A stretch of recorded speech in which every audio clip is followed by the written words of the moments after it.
6 games, 1 title, and a year that might just redefine what the Game of the Year really means. This year's Game Awards nominations are truly historic. Let's start with the headline. Clair Obscur Expedition 33 leads the Game Awards with 12 nominations, the most in the show's history. But here's the real story. It didn't get there by playing safe. Clair Obscur created its own genre, a surreal narrative-driven RPG that feels like playing a movie or walking through a dream painted in oil.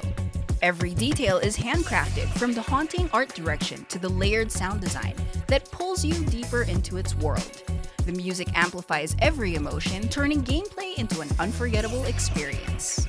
And the performances? Ben Starr, Charlie Cox, and Jennifer English didn't just voice characters, they gave them souls. This game didn't follow trends, it set them.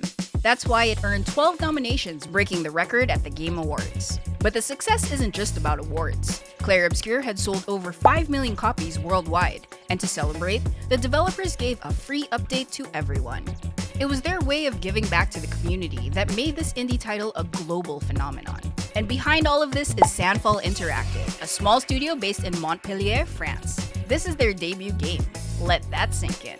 So when we talk about Clair Obscur's nominations, we're not just talking about awards. We're talking about a game that redefines what's possible, earned record-breaking recognition, and still gives back to its players. Trailing behind Clair Obscur are Death Stranding 2 and Ghost of Yotei, each with 8 nominations. Death Stranding 2 continues Hideo Kojima's tradition of turning gameplay into philosophy. It's not just mechanics, the game asks players to reflect on connection, isolation, and survival in a fractured world. That's why it earned nominations in direction, score, and storytelling, because it challenges us to see games as more than play, but as ideas. Ghost of Yotei, on the other hand, takes a very different path. It blends Japanese folklore with modern design, creating a world that feels both mythical and alive. Erika Ishii's performance anchors its emotional core, giving players a character that feels human, even in a fantastical setting. Its nominations in narrative, art, and performance highlight how cultural storytelling can resonate globally, proving that authenticity can be just as powerful as spectacle. And that's why both Death Stranding 2 and Ghost of Yotei stand tall, with 8 nominations each.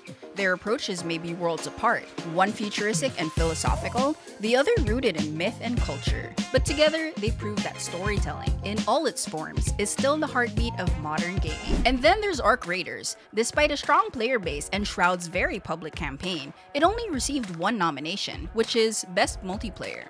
Now, this wasn't just a snub, it was a signal. Game of the Year has almost always gone to single-player titles. The only multiplayer winner in history was Overwatch back in 2016.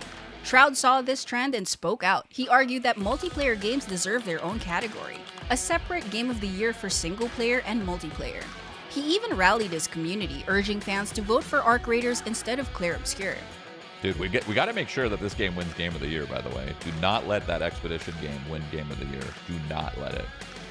Absolutely do not. His message was clear. Multiplayer gamers shouldn't be treated as the minority.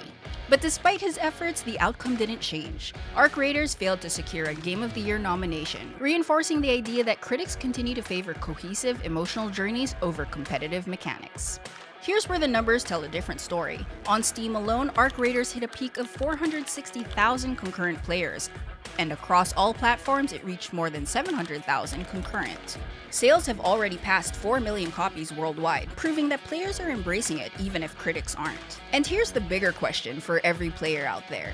Think about the cost of games today. A single-player title might give you 20, 30, maybe 50 hours of story, but a multiplayer game? It can last for months, even years, with endless replay value. For many, that's the maximum worth of their money, a game that keeps delivering long after the credits roll. So the bigger question isn't just about awards, it's about preference. Do you value the emotional impact of a single-player journey, or the long-term community and replayability of multiplayer? Because in the end, the industry may favor narrative, but the players decide what's worth their time and their wallet. So what does Game of the Year really mean? It's not just about graphics or hype, it's about impact, originality, innovation, and emotion.